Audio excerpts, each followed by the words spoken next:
Hey there, this is Rajat here, welcoming you to this video. The title of this video is Mini MBA for Millionaires. In case you're from a background that is non-commerce, non-MBA, this is the structure of business that you need to understand. It's as big as it's as valuable as an MBA course, and it cuts out all the nitty-gritties, unnecessary stuff. Okay, this is the core. On top of it, you can layer on any amount of marketing that you want. You can layer on your sales, you can layer on your product finance, cost of goods sold, net profit, and all of these other things. But this is the structure of business since it has existed from prehistoric times. All right, so let's go. What is business? What is business, or what is sales? Business or sales is nothing but exchange of value. Okay, I have something that is of use to the customer. The customer has something that is of use to me. Mostly in today's times it is money, but it was not so throughout history. Okay, before money was invented, the exchange of value was done by barter. As you can see, the people over here, one guy has something that the other guy probably needs. The first guy has an excess of meat, probably because he's a meat producer. The other guy has an excess of fish because he's a fisherman. And then they exchange certain things. Whatever one has excess of, they're able to sell in return for goods, or barter in return for goods that they need. Okay, now how can I get my way in business? How can I make my business big? How can I get my way when I'm selling my products or taking my business out into the market? So if you wanted something that the other party had, but you offered something in return that the other party didn't want. Okay, so now you want something that the other party has, but you're offering something in return that the other party doesn't want. Okay, you want something, they have it, but what you have they don't want. Okay, then you have no control over the exchange. Okay, very simple. If I have a bunch of pashmina shawls over here that I want to sell, that I want to exchange or barter, but the person who's here says they don't want pashmina blankets or shawls, and they have apples. I want apples. Okay, they have apples. I have blankets, but they don't want blankets.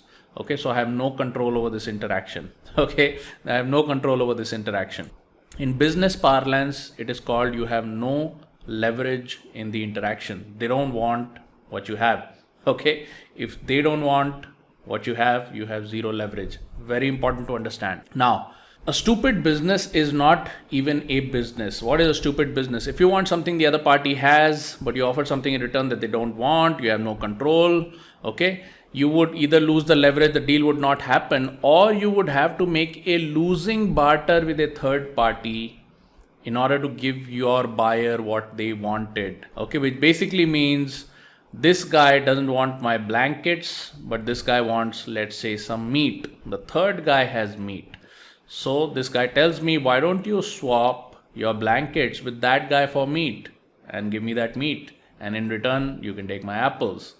And then I am at a loss because the meat guy may be giving me a terrible rate for my blankets, right? So not only am I jumping through hoops, I'm actually losing money or losing the exchange in the process, right? So a loss-making business like this was not a good business. You better make sure that people either want what you have, or you produce or bring to the table something that they want. Otherwise, you lose the leverage. When you lose the leverage, you start making losses in your business. A loss-making business is not a good business. You would really need to smarten up fast, or you would be in deep trouble. All right? Okay.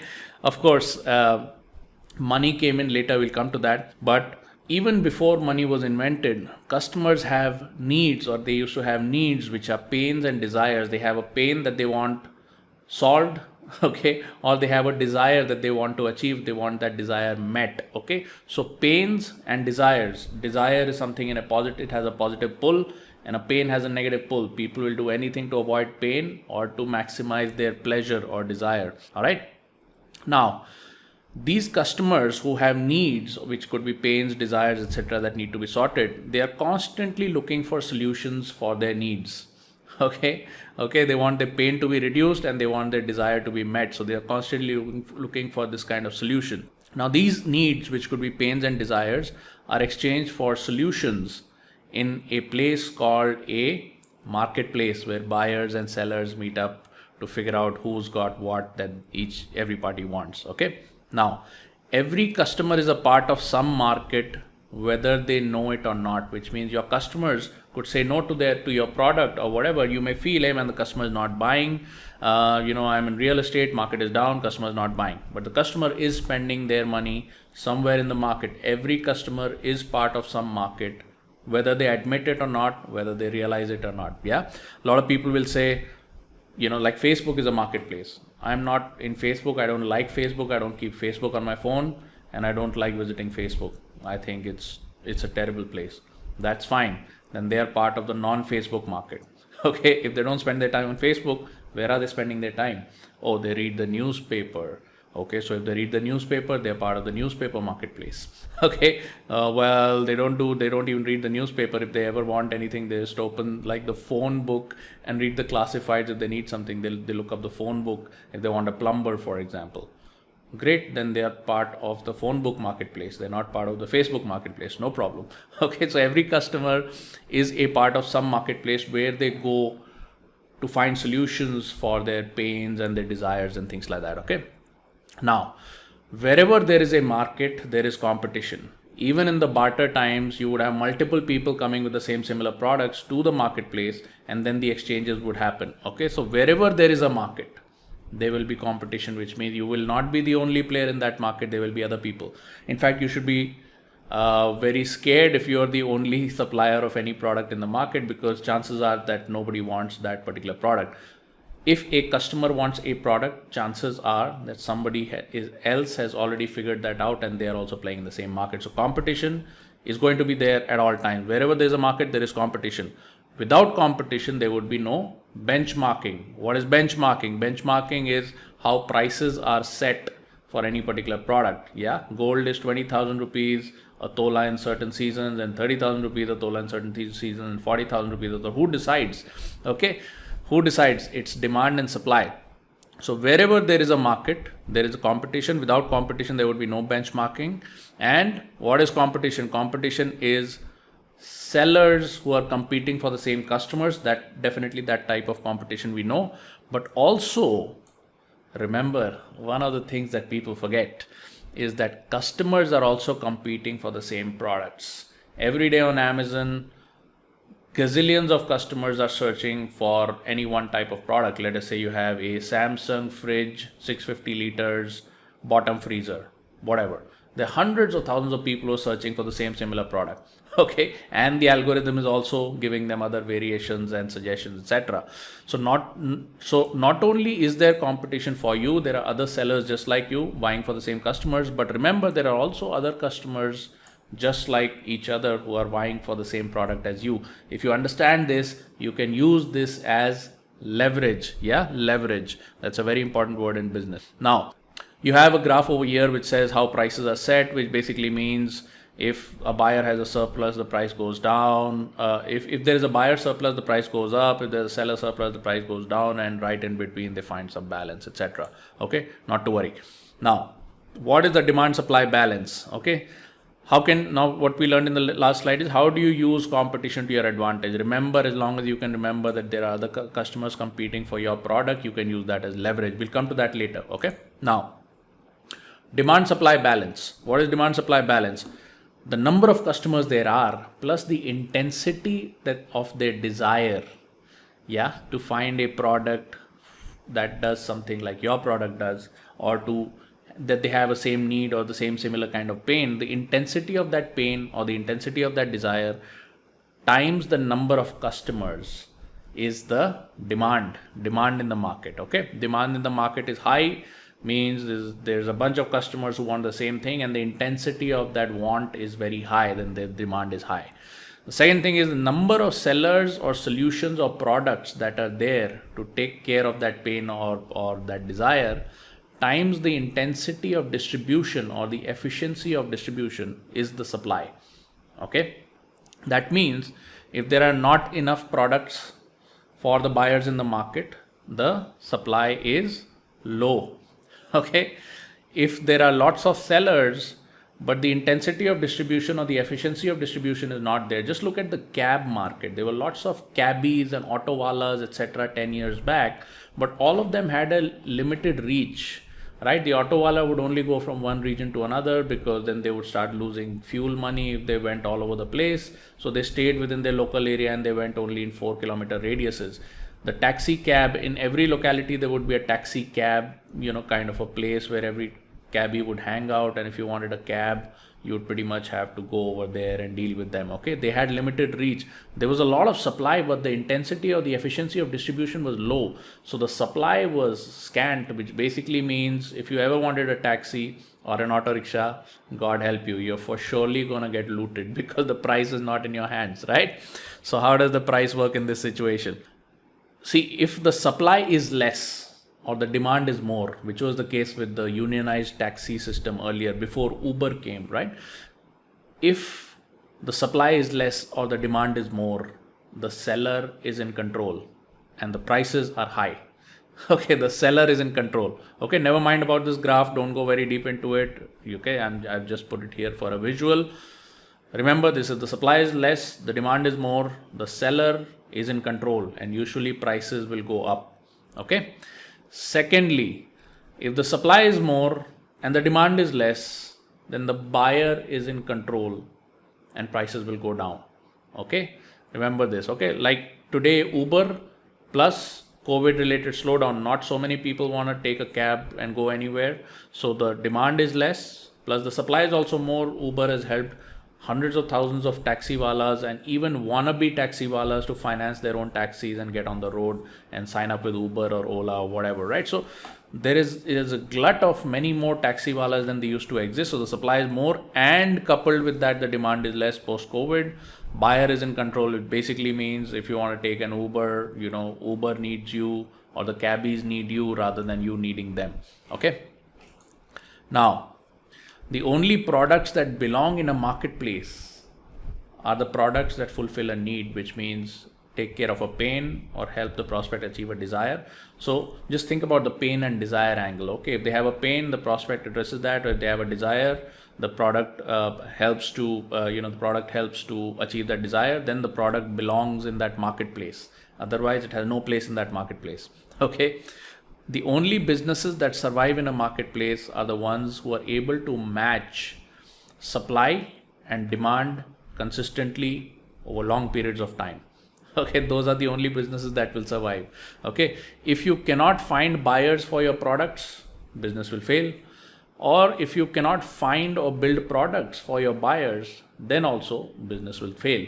Okay, just like those cabbie walas, in the old times, they had the cab, but they could not find, the reach to the buyer. The business would fail in the sense that they were, usually sitting around waiting for a customer. Okay. If you cannot find buyers for your products, fail. If you cannot find or build products for your buyers, fail. Okay. Now make sure that you notice over here that I'm using the word find or build. The product does not need to belong to you. You don't need to build a product. You can even find a product from the market, and as long as the buyer is willing and wanting, you can bring that product over and you can make a commission deal, which means you get the buyer and seller to meet, you can make a little bit of commission. It's called performance marketing. Everybody who's in LIC, everybody who's in mutual fund sales, real estate sales, multi-level marketing, all of these, affiliate marketing, all of these industries come in this. Okay, so if you find a product, that is also cool. If you build your own product for a buyer, that's also cool, not to worry. All right, now your customer's primal needs. What does a customer really need? What are these pains and desires? Any customer's biggest primal need is survival and replication. There's two of them, primal needs. I've shown over here the eye of like a primal being like a dinosaur or something, right? Okay. Any customer's biggest primal needs are survival and replication, my friend. Survival is that customers will do anything to live forever. Okay, and just like I showed you in the previous video, the wealth market, which is the make money market, and the health market are both part of this, which is why they are both the biggest multi-trillion dollar industries. Okay, customers will do anything to live forever. If I have ultimate money, I can make sure that I can take care of my body, get the best possible doctors to take care of me, so I try to live the longest possible. Most billionaires today live above 90 years of age because they have access to the best medical facilities and all that. Most billionaires today live to be 90 plus. Okay, So customers will do anything to live forever. The healthcare market also, cosmetic surgery, all of these things. Okay. The second thing is replication. Customers will do anything to find a mate. Think about Tinder, think about Instagram. They'll do anything to find a mate. They'll do anything to nurture their kids, which is their progeny, and ensure that their species or their blood or their genes, genetics, they live forever. Now, this is a primal need. People may not realize it, right? They may not realize it, but it is hard coded into their DNA that they will do anything to find a mate. They will do anything to nurture their kids, give their kids a good education, give their kids all the comforts in life that they got or they didn't get. And they want to ensure that their species or their genes or their progeny live forever, which means my species, my lineage should live forever, right? So these are the primal needs. There are other needs also, which are comfort, conformity, and class. Okay, comfort, conformity, and class. What is comfort? I want to keep improving my living conditions, right? So luxury and all of that, better living conditions. The second is conformity. People will do anything for social approval. Okay, fear of missing out. Why do people buy the Salman Khan movie ticket first day, first show, although it is like 3 times the price? Fear of missing out, social approval. Hey, you're the only one who hasn't watched the latest Salman Khan release, man. You don't want to look like a fool, right? So social approval. The third thing is class. To be superior or win amongst their equals. Very important. They want class, but they don't want very high class. Nobody wants a private jet, but they do want a Mercedes, because a Mercedes helps them be slightly better than their friends and neighbors. Yeah, helps them be slightly better than their friends and neighbors, right? So they want to be superior or basically win amongst their equals. That drive is more important than going to Mars, driving around in a private jet or something. They want to have the one thing parked in their driveway that makes sure that everybody knows that they're slightly better than their friends and neighbors. Very, very important. Comfort, conformity, and class. Survival, replication, comfort, conformity, and class. If you only understand these 5 primal needs, survival and replication is like 80% of the game. Okay, the others are also cool. Okay, if you understand these 5 primal needs, my friend, you will never be hungry in life. In fact, you will always be oversupplied with wealth and money and everything. Now, the funny thing about your product, look at this little diagram that I made. The prospect comes and says, what are you selling? And I am the seller. I'm standing here with my bunch of pashmina blankets. Okay, so I say I'm selling pashmina blankets. The prospect says, how much are they? What's the price? I say it's 1,500 rupees each. And the prospect says, okay, let me think about it. Okay, now I don't know whether pashmina blankets can be got for 1,500 rupees. I don't know the price. I'm just putting some price over here. Okay, so don't worry about the price. Okay, some of you may be thinking, oh, pashmina blankets are probably 50,000 rupees. I would easily buy for 1,500. Okay, I don't know the price. I don't know what the price of a pashmina blanket is. But let's say the guy quotes 1,500 and the prospect says, okay, let me think about it. Now, what is happening over here? Has this ever happened with you? Have you ever been in a sales situation, or have you ever been even in a corporate job where you try to convince somebody to do something? In a corporate job, you may not be asking for money and things like that, but they may be, you may be trying to influence people for something else, and you say, well, let's do this, etc. And the person says, okay, let me think about it. Okay, what happens over here is, the funny thing about your product is that the product doesn't sell itself. Very important. You can talk about product features, benefits, whatever it is. The product does not sell itself. Okay, the product does not sell itself. You can call it features, benefits, advantages, fala. The product will not sell itself. Okay, so look at this. Price versus value. What are you selling? The prospect comes and says, what are you selling? I say pashmina blankets. Now there's this third fellow, the competition. The prospect says, how much? I say 1,500 each. The third fellow is watching, and the third fellow says, well, my blankets, which are plain and simple blankets, are for 500 each. Okay, for 500 each. Okay, now suddenly the customer is saying, okay, I'll buy from you.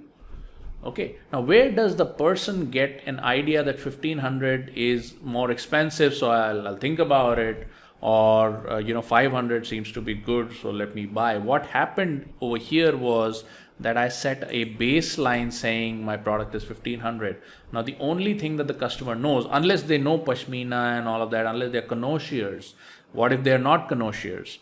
Yeah, what if they're not connoisseurs, right? So If they're not connoisseurs, they will need a baseline for comparison. And the first person to squeal the price sets that baseline. May not make a sale, but the baseline is now set at 1500. The other person says, mine are 500. And the customer says, I'll buy those, because now in their mind, the baseline is 1500. Okay, price versus value. Okay, price versus value. When the price of the product is lower than the perceived value, a deal is possible. Not guaranteed, but possible. Okay, so when the price of the product is lower than the perceived value, over here the perceived value of a blanket has suddenly become 1500, because the first person to squeal a price put the baseline. Okay, 1500, the other guy says 500, boom, suddenly their product is coming under the perceived value and a deal is possible. So let's say the customer says, I'll buy from you. Okay, let's say the customer says, I'll buy from this third guy who's the competition. Okay, now what's a price war? Price war. The prospect says, what are you selling? I say pashmina. They say, how much? I say 1500 each. The third guy says, I'm 500. The customer says, before the customer can say anything, I say, hey, but those blankets that he's holding over there are lower quality blankets. They won't last that long. They won't last that long. Okay, so don't buy from him. Now this is a war going on. Everybody's trying to shoot each other in the leg. Okay, now the customer says, let me think about it. Okay, big difference. The customer earlier was ready to buy from the other guy. Okay, I'll buy from you. And now the customer is saying, okay, I'll think about it. So what is the learning? The learning is that customers hate to be confused. Okay, now the customer is all confused. A confused mind says no to everyone. What is the learning from here? In a price war, nobody wins. Everybody goes to the bottom. Okay, everybody goes bankrupt. So if you're in a market where everybody is trying to undercut each other and all of that, compete with each other, that's a bad market. Okay, customers hate to be confused, and a confused mind says no to everyone. When I say it's a bad market, doesn't mean you just burn all your pashmina shawls and get out of the business. No, that's not the case. You need to position differently. Okay, you need to position differently. I'll show you how to do that in just a second. Now, this is another scenario. Price war. How much? I say 1500 each. The guy says mine is 500. I say, but those are lower quality. They won't last long. Okay. And then the guy says, well, but his pashmina is, let us say they last longer, but they last only 50% more. So instead of his price being 50% more, his price is actually 3 times, which is it's 200% more. You know, that doesn't make sense. My thing is a better deal. So he's coming close to killing me. He's coming close to killing me. He's saying, oh, his pashmina lasts 50% more than my regular blankets, but he's charging, 2x more, which means a total of 3x the price. So mine is a better deal. Okay. And the customer is still confused. He says, okay, let me think about it. Okay. What is the learning from it? Do not compete with competition on their terms. Do not compete with competition on their terms. Rather, lead the market on your terms. Okay. And remember, the battle is not to sell the product. The battle is to have a footprint in the customer's mind space. What does this mean? The battle is not to sell the product. The battle is to win the customer mind space, which means who is leading the narrative? Who is leading the narrative? Okay. Look at this. The customers in a moving train. Okay. The customers are moving in a moving train. They have this train window in front of them all the time, and all the world outside is running past at 100 kilometers an hour. Okay. This is your customer. They're in a moving train, and they're sitting by the window, and everything outside the window is moving at 100 kmph, kilometers per hour. Okay. What does that mean? This is your customer, and this is the train window, and they're constantly stuck in here. That's what most people do. They're constantly stuck in here, and everything inside here is moving at 100 kilometers per hour. Now imagine you are one of the suppliers on the platform outside. Imagine you're selling, diamond rings for like super cheap for 30 bucks. Something that should cost 3 lakh rupees, you're selling for 30 bucks. The train is moving so fast that before you can grab the customer's attention, boom, it's gone. The train is moving so fast that before you can grab the customer's attention, boom, it's gone. Even if the customer wanted diamond rings and they see you on the platform, they're not motivated enough to go and pull the chain and get off and do business with you. Okay, so what do you need to do? You need to figure out a way. You need to figure out a way to be the chaiwala inside the train. To be the chaiwala inside the train. Now, the chaiwala inside the train has a benefit. People may think his chai is very expensive. People may think his chai is unhygienic. People may say, well, let me wait for the station to come because the chai is cheaper over there or better over there. Invariably, the chai wala is going to make healthy business regardless of whether you buy or not. Okay, whether people who think he's unhygienic buy from him or not, whether people who think he's expensive buy from him or not, he stands 1,000 times more chance of doing business with you or your customer than if he was standing outside on the train station and serving 5-star tea for free. Even then he didn't stand a chance, but now he does. Okay, so your goal is to actually always be the first and have a big footprint in the customer's mind, so you lead the narrative. Just like Steve Jobs. Steve Jobs decided how the cell phone market would evolve. He was always the person who would lead the narrative.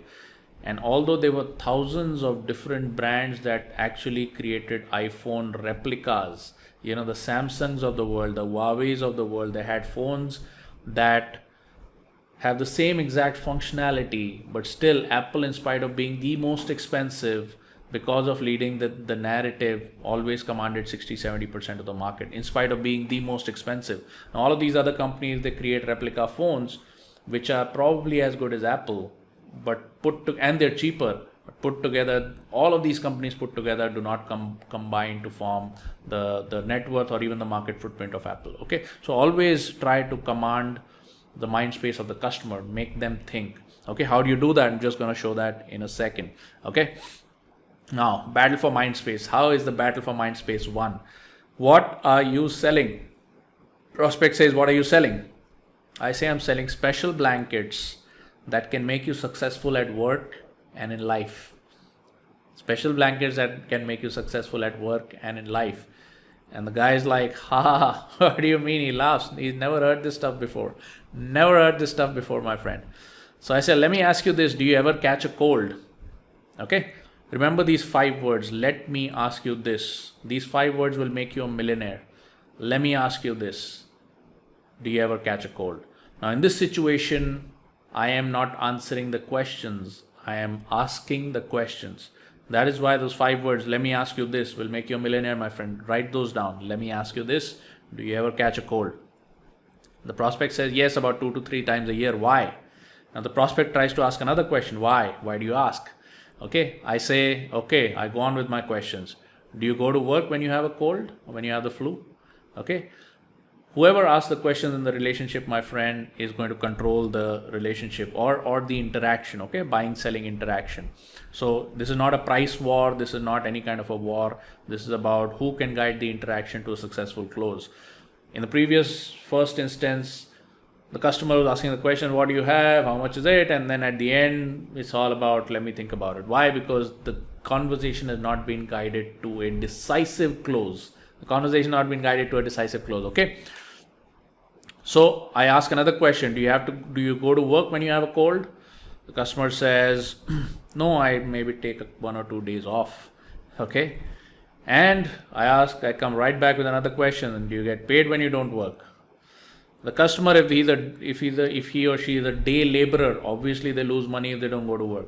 Even if they're a corporate employee, it's the same thing. Even if they're a corporate employee, they do have some paid leaves, but either way they will lose a day's salary. What does that mean? If they save their leaves, the leaves will be encashed at the end of the year.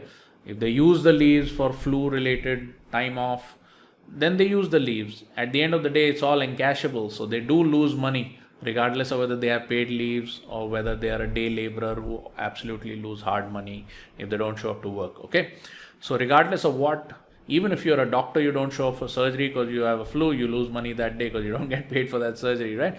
So I do have some paid leaves, but either way, I lose a day's salary. Awesome. So at your salary level of, let's say, 40,000 rupees a month, you make about 40,000 a month, you lose 2,000 rupees a day, roughly 2,000 rupees a day each day you bunk work. Okay, that's 40,000 divided by 20 or 21 working days, roughly about 2,000 rupees a day. Okay, so for about 2 times a year, you get the flu and you take a couple of days off every time you get the flu. So that's 4 days, and 4 days times 2,000 rupees a day is about 8,000 rupees a year to flu. Am I right? Very important. Am I right?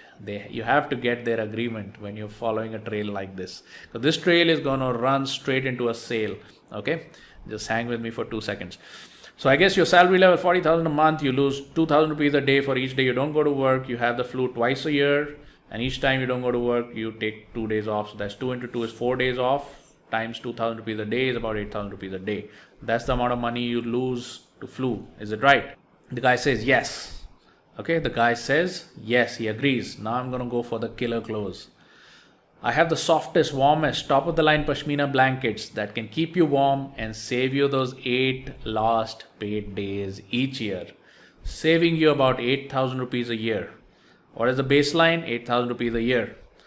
Usually regular blankets, before they think about the competition, I'm going to bring in the competition myself. I am controlling the narrative, just like Steve Jobs. I decide where I place the competition in this narrative. Okay, so usually regular blankets, which is my competition, last about 3 months, while pashmina lasts about 5 months.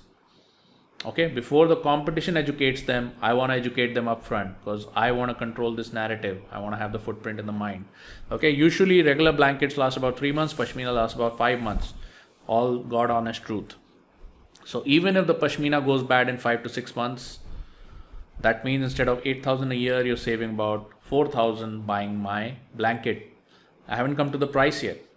Okay. Now again, a lot of these numbers are kind of made up. Obviously, pashmina does last longer than 1 year and all of that. But I'm just giving you a flow of how the discussion is to be choreographed in your industry, in your business. There will be variables that you can put together to give the customer a holistic idea of a holistic idea of where they're going, and give them a decisive closing reason. Okay, so in this particular scenario, I have already mentioned about the competition. Regular blankets last about 3 months, pashmina lasts about 5 months, without going to Google, Amazon, Facebook and checking and asking your friends and family. I've given you all the facts. Now, even if the pashmina goes bad in, let's say, 5 to 6 months, instead of 8,000 a year, it will save you 4,000 a year, because at least two times or whatever, 1 out of the 2 times, it will save you from taking time off. Okay. Now, here's the best part. I have these special pashmina suitcases. There's a special suitcase for the pashmina, where if you take the effort to pack your blanket every morning after you're done sleeping in it, every morning, if you put it in this special suitcase, this blanket could last up to 3 years. Now remember, a normal regular blanket which the competition provides lasts about 3 months. So this thing could last up to 3 years with this special pashmina suitcase, which means this thing could last almost 10 times that of a regular blanket, which means it could last 10 times that of a regular blanket. Now I'm not comparing it to my blanket, I'm comparing it to the competition, because everything, the baseline needs to be them. Okay, the baseline needs to be whatever the next best thing that they can get. Okay, now, since the pashmina blanket is the best, you know that, and it's also very premium, and it's almost 5 times the price of a regular 500 rupee blanket. Okay, so I'm not coming in at 1,500 rupees. I'm expanding the price of my pashmina right there. I'm saying it's the best, as 5 times the price of those cheap, crappy 500 rupee things. Okay, so using this case, this suitcase is 500 bucks. Now I've introduced 3 prices: a top end price, which is 2,500 bucks, a price for the suitcase, which is another 500 bucks, and I'm comparing the value with the price of the regular blanket, those crappy little blankets, for 500 bucks. Okay, so I'm comparing 3,000 with 500. Okay, so using this case, which is 500 bucks, you can make your 2,500 rupee pashmina blanket last for 3 years. Okay, so I'm overcoating my pashmina blanket because I truly feel my product is the best. Yeah, just like Start a Frat, it is the best business education on the planet. Do you agree? Just let me know in the comments below. It is the best. Okay, so this case for 500 rupees and this pashmina, which is 2,500 rupees. Now I have seeded the customer with a price point. 2,500 rupee pashmina blanket will last for 3 years. Okay, now look at the math. Now I break down the math for the customer. A regular blanket costs 300 rupees. Okay, and it's good for 3 months, which means it costs about 100 rupees a month. Actually, a regular blanket costs, they said it costs 500, right? So it's good for 3 months, so it costs, let's say, about 170 rupees a month, right? Because the other guy quoted 500 the last time. So it's a regular blanket, let's say it's 500 bucks, is good for 3 months, it'll cost you about 170 rupees a month. Now my pashmina, which is 2,500 bucks, plus this 500 rupee suitcase, if you buy with it, if you do buy, okay, It's good for 3 years. That basically means for 3,000 rupee total spend, you could run for 36 months. That means it comes to about 83 rupees a month. Okay, it is half the price. It will work out to be half the price of that crappy little blanket that won't even save you from the flu. Okay, you'll still buy it, and there is no guarantee it will save you from the flu. Okay, so the best part is that since I have only one case left, what is this case? The 500 rupee suitcase. I have only one suitcase left. I will give you both the pashmina, one of the pashmina blankets, and the case, which is 3,000 rupees total. That's the total price, 25 plus 500.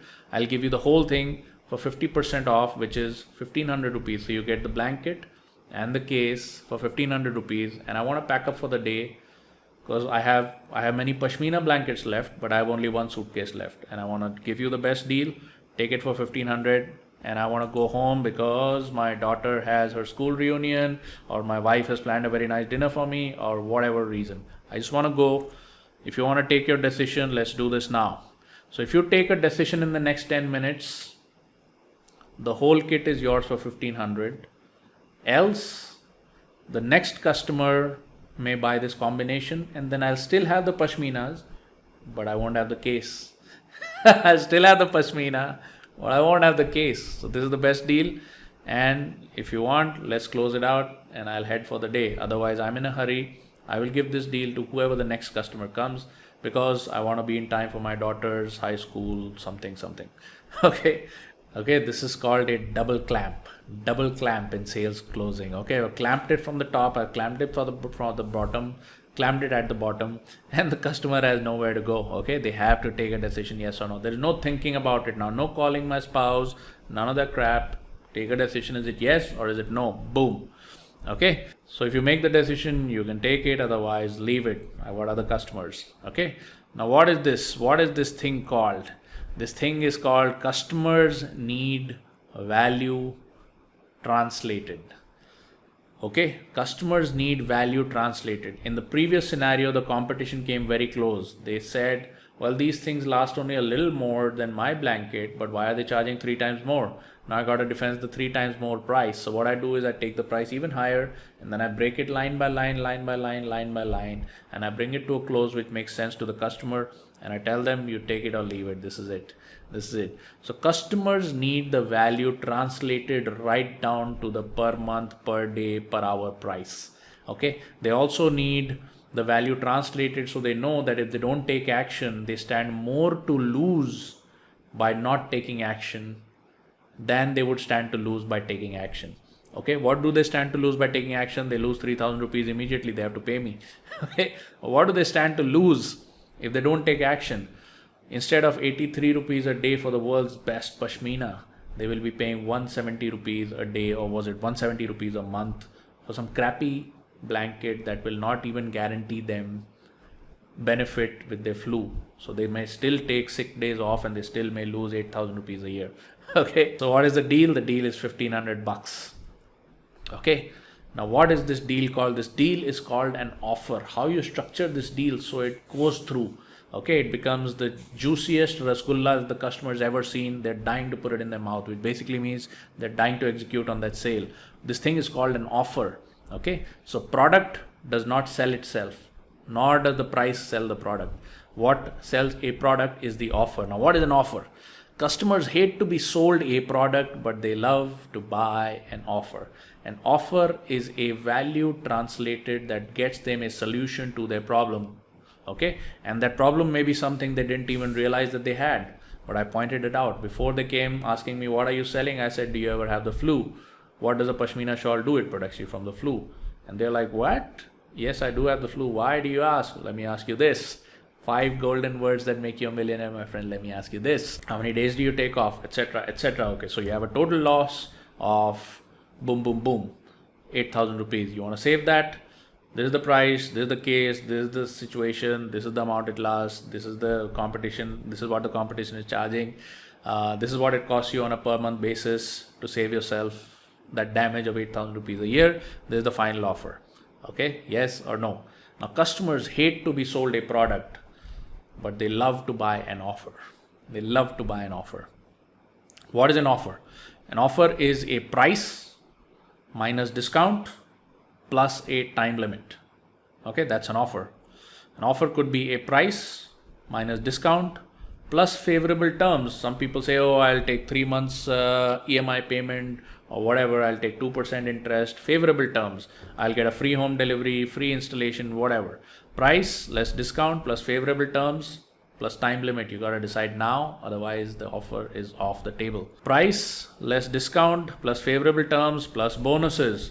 If you buy right now, I'm going to give you this extra home delivery. I'm going to give you an extra hat or something, because I really want to get rid of all of this stuff before I go home. Okay, so this price less discount plus favorable terms plus bonuses plus time limit. Any of these could be an offer. It could just be a price plus time limit. That also could be an offer. Okay, that is an offer. But remember, the time limit is always there. There is no offer without a time limit. Without a time limit, nothing works, because the customer will say, oh, let me think about it. Let me call my spouse. Let me think. Let me check my bank account. Oh my God, whatever. Okay. Okay. That is an offer. Now, the secret of control. The secret of control. The customer, I say, I have only one packing case left.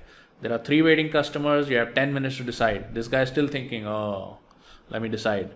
But when the other waiting customers show up and they say, give it to me or I'll take it, then this guy's hand is pushed. Then he has to take a choice, yes or no. If it's no, it's no. There's no problem. But I've created the conditions where they can't leave me hanging saying, okay, let me think about it, and then you can call me tomorrow and then we will see, and etc. etc. Okay. We don't do any of that stuff.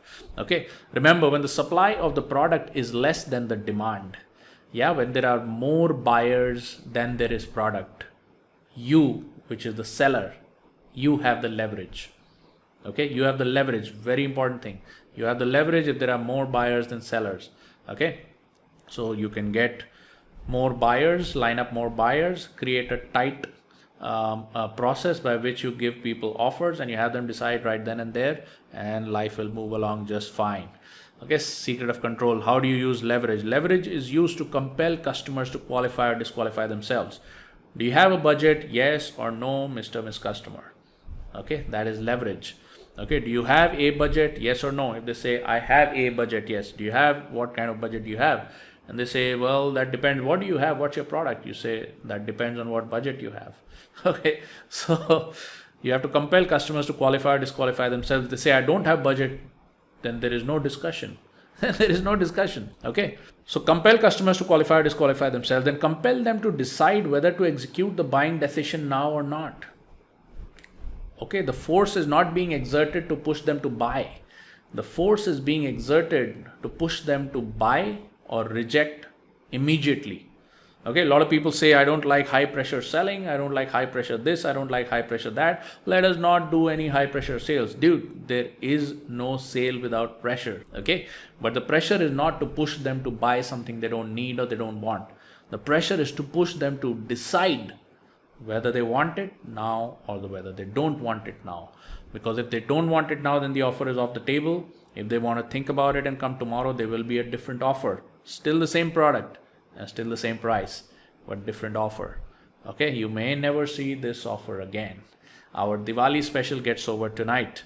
Once this suitcase with the pashmina is gone, I will still have the pashmina, but no suitcase. Yeah, remember this, the suitcase that makes the pashmina last longer or something. Okay, so this is not called high pressure selling, but this is high leverage selling. Okay, this is high leverage selling. Without leverage, there is no sale. Okay, don't be under any confusion. Okay, now information about the product itself is a leverage. So don't give information unnecessarily. Okay, like you saw in this example, what are you selling? I'm selling a special type of blanket which could make you a success in your career and your life. Why? Because you'll take less days off. Your boss will be very impressed with you. You will be performing better at work because you slept better at night, because the pashmina is a better blanket than those crappy 500 rupee blankets.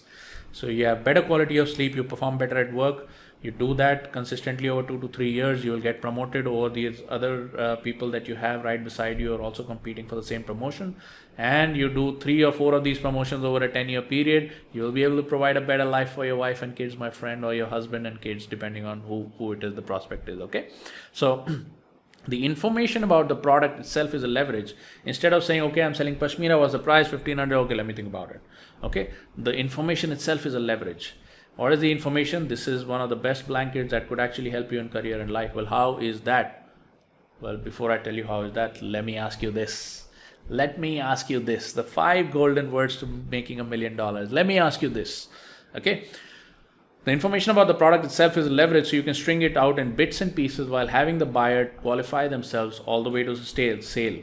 Okay. Now, some people say, well, why are you wasting the buyer's time with this loopy, convoluted process? And my answer to that, my friend, is instead of having the buyer waste my time, I'd much rather waste the buyer's time, or in fact, let them waste their own time. I have a process which is called the express highway approach, which I'm going to talk about in the next video. The process is simple.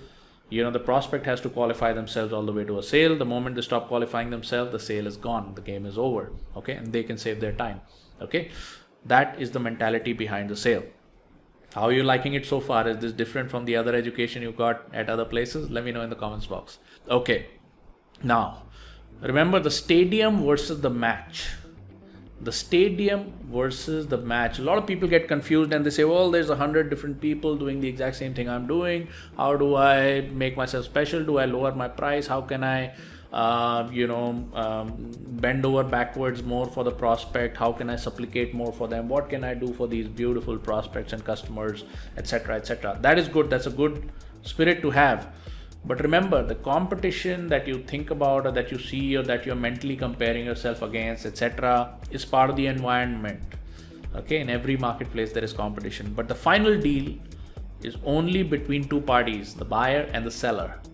Okay, just like a match is held in a stadium with spectators, sponsors, there could be a bunch of different things happening in the stadium. But the match is being played between only 2 parties, which is the buyer and the seller. Okay, so over here the match is being played between 2 parties. All the other parties may be part of the environment, but they're irrelevant to the outcome. Okay, they may be part of the environment but irrelevant to the outcome.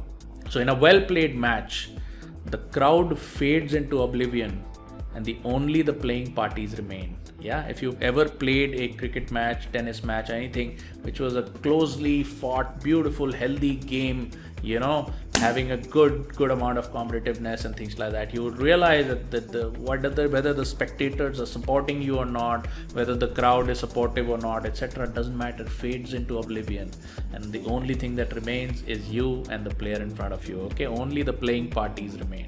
Similarly, when you bring out a product in the market, like I said, if you when you have to compete in the market, or if you cannot get demand in a market, then you don't deserve to be in the market. Doesn't mean that I have to get rid of all my pashminas and basically get out of that business. No, I have to create the mind space in the prospect's mind, so that in the prospect's mind there is only me and them. There are only 2 parties, the buyer and the seller. And definitely the competition is part of the environment, but it does not amount to much if you know what you're doing. The outcome is entirely in your hands. Okay, so that is it from my side, and all I can say is play well, my friend. Okay, I would like your comments, etc., in the comments below, and I will see you in the next video. Bye bye.